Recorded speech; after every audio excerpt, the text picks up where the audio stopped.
You know, some places are famous for their beauty. Others, well, they become infamous.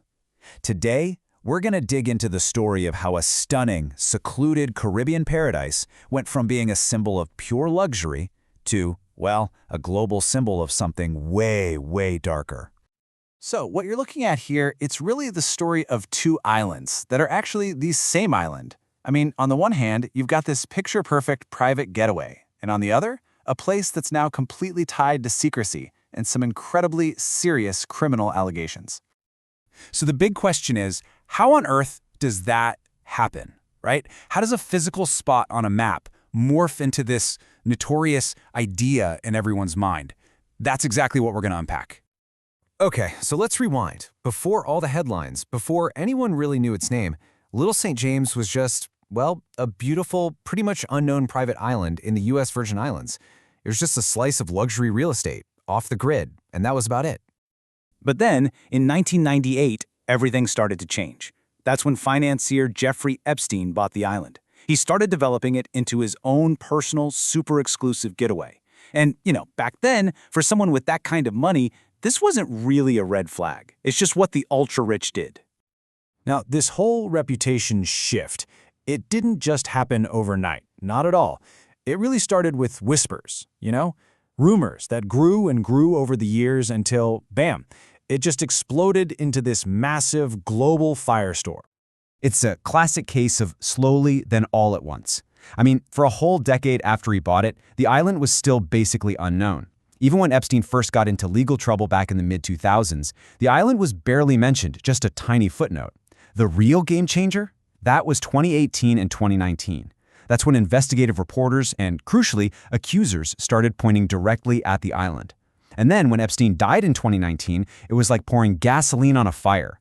The media attention went into overdrive, and the island's infamous reputation was sealed.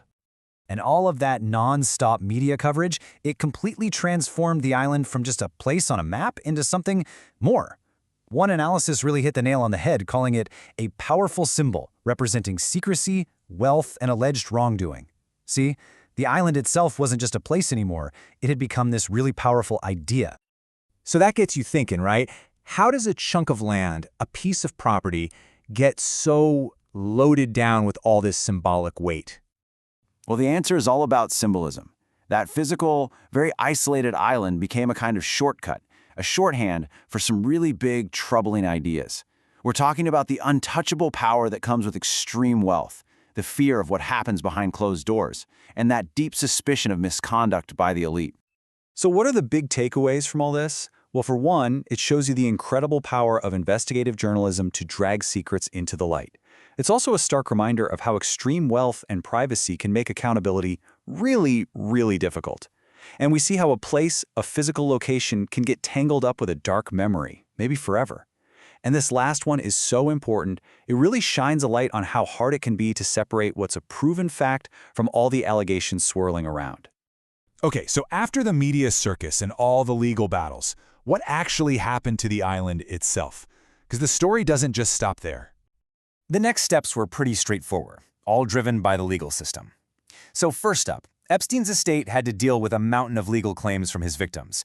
Then, to get the money for those settlements, the island properties had to be sold.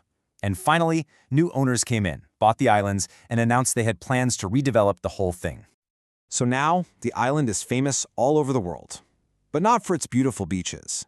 It's known for its baggage. Its entire reputation was reshaped, totally redefined, by its connection to one of the biggest, most notorious scandals of our time. And that leaves us with one last kind of haunting question to chew on.